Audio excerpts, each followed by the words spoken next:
How far are the train tracks from your backyard? Running. Limping. 20 minutes, maybe. People come over. Often, randomly. Friends, salesmen, or religious people. I'll make a run for it tonight, and I can stay out of your way until then. I mean, they don't notice if I went quiet. Even for a little bit. I just escaped from prison. The last place I want to go is back. I'm stronger than you think. I don't doubt that.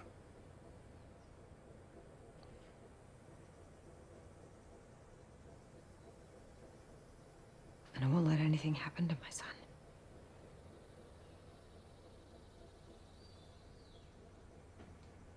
He's in good hands.